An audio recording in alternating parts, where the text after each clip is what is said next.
Bonjour tout le monde, j'espère que vous allez bien. Donc le Marcel, hein, c'est pas volontaire, c'est lié à la vidéo. Donc c'est un hors-série, on va parler aujourd'hui de maigreur, d'anorexie et du coup je vais parler de mon propre cas. Je vais parler de ce qui m'est arrivé quand j'avais 13-14 ans. Comme ça, je sais que des gens qui auront pas forcément de lien avec le foot pourront quand même se retrouver sur ma chaîne et se dire qu'il y a quelqu'un qui a vécu ce qu'ils ont vécu ou qui a vécu ce que eux sont en train de vivre encore à l'heure actuelle et qui cherchent peut-être des solutions. Je prétends pas être un spécialiste de la question, mais je veux simplement apporter mon témoignage sur ça, donc concernant tout ce qui est anorexie, maigreur et problèmes par rapport à la nourriture, perte de poids, etc. Donc moi, il faut savoir que quand j'étais au collège, au début du collège, j'étais bien portant, j'avais un peu trop de poids, même je devais perdre du poids. Et il y a eu cette fameuse période où en fait on grandit, on a 13-14 ans, il y a des histoires de grands qui commencent à se mêler à votre vie. Donc voilà, je ne vais pas m'étaler sur ma vie, mais je sais que c'est souvent des histoires comme ça qui peuvent déclencher des problèmes. Et on ne se sent pas forcément très bien dans sa tête. Et qui dit pas très bien dans sa tête, dit pas très bien dans son corps. Et comme si on cherchait à se venger, et on se détruit le corps tout seul, en faisant n'importe quoi, en cherchant oui, à se venger en fait des malheurs qui nous arrivent. Donc il y en a certains qui vont décider, comme moi, d'arrêter de manger. Clairement, j'ai arrêté de manger.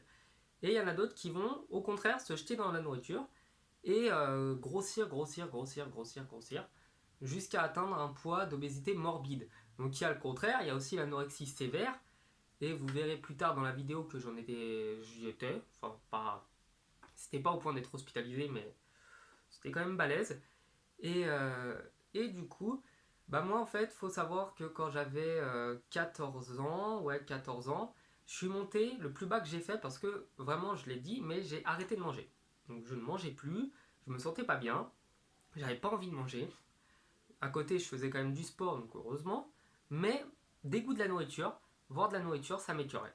Et je pouvais passer une journée, 2 journées, 3 journées en mangeant, on va dire, l'équivalent d'un demi-bout de pain, quoi. Et ça me suffisait, j'avais pas faim.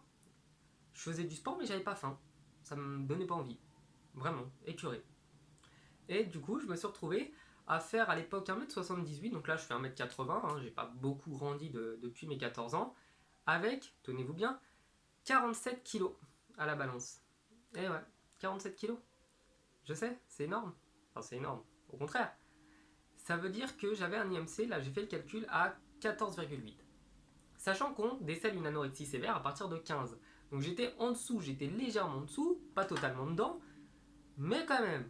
Et bon, mon médecin qui me dit non, mais il n'y a pas de problème, hein, ça arrive quand on est jeune d'avoir des problèmes comme ça. Oui, bien sûr, bien sûr.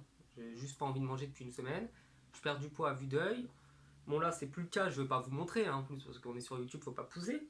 Mais on voyait mes côtes, là, on voyait les os, là, mais vraiment d'une manière assez violente. On voyait les os du thorax, on voyait toutes les côtes, hein, c'est-à-dire que si vous aviez voulu un cours d'anatomie, vous me regardiez et vous voyez toutes les côtes du corps humain, donc c'était pas mal, hein, franchement, pour l'SVT, c'était pratique en cours. La prof avait pas besoin de squelette, elle me mettait moi.